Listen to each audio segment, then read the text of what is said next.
Good afternoon. We're back here at Open Government TV with Chris Ham from the General Service Administration and Thomas Reed from the FCC, talking about the Open Government Directive here at the Department of Transportation at the workshop that is really breaking absolutely new ground in the government. And as we were prior to the last segment talking with Chris from GSA about the change that is occurring, sea change has been mentioned in GSA.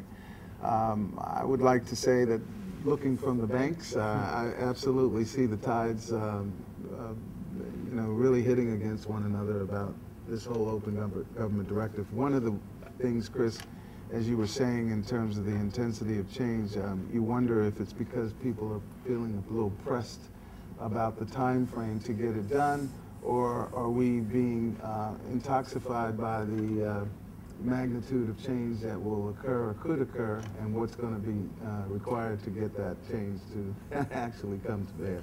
You know, I don't think it's top-down pressure. To be honest with you, I think it's really more of a function of overall in society and life, people are more open today than they were 10 years ago. My grandmother has a Facebook page and posts pictures. There is information that people share, and just in general, like I know how much my house's value is because it's on a website, and so do all my neighbors. In general, we're more okay with openness now than we were 10 years ago. Transparency is a fact rather than just something we need to think about. It's really, really interesting when we start implementing these things, because the immediate reaction, as I get people from my staff involved in this, the immediate reaction is usually they tense up a little bit. Everybody is overworked.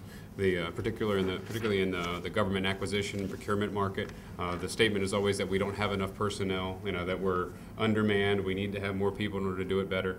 So now I'm saying we need to do something that adds to their workload.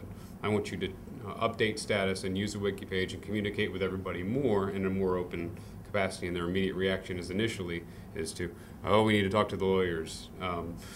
I'm not sure if we can do this. It takes a lot of socialization to say, all right, you understand the value of it, how do we actually implement it to be successful? So you say that it's not really coming from the top down in terms of pressure, but how about top down commitment?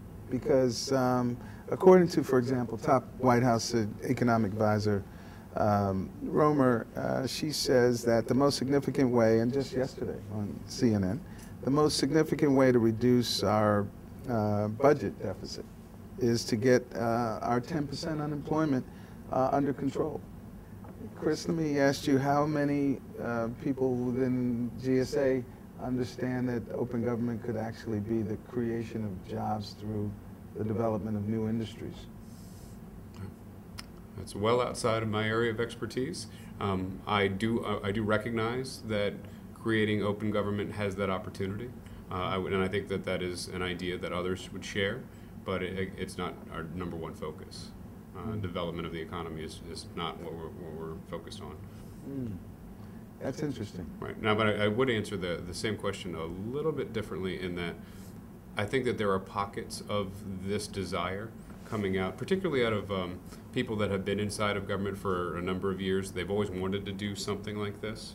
And now you're seeing the opportunity of this to rise to the top where they can actually do it.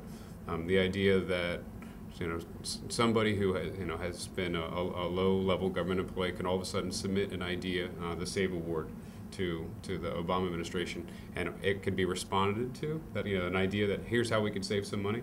I've never had an opportunity to do that before. So all of a sudden there were tens of thousands of responses. How do we save money? Right. How do we close that deficit that way? Well, that idea is now becoming pervasive, and I think the byproduct of that is the lowering of the unemployment rate through a stronger economy.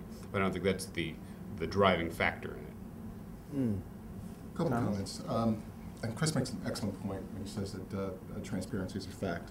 It's not something that we're working towards. It is. And one caveat before I comment is sort of commenting on employment issues. That's above my pay grade as well. But what I will say is that given that there's so much information that is available to the public through our websites, that one of the opportunities is being able to brand the information that's going out, being able to assist the public with selecting the information that they need, because there's so much of it that we start to swim in it, and we need individuals who can navigate and provide the kind of credibility behind the information that's going to be useful for individuals that are engaging with the government. So I think that's one factor. Another factor is this. I mean, I think I agree. There is no top-down pressure on this. There is an encouragement of innovation. The leadership at the FCC. I mean, you know, I've had meetings with the chairman, and one of the things that he's enamored with saying is that, look, you know, we need ideas. We need ideas from everyone, because the chairman and the commissioners are engaged in the politics of it. But those of us who are doing the laboring have to generate the ideas that are going to make the government more effective. Okay. His analogy is, you know, if you're a baseball player, if you're out 7 times out of 10, you're a Hall of Famer. So it's getting the ideas out there. I've engaged my staff with trying to find ways to make our office more user-friendly.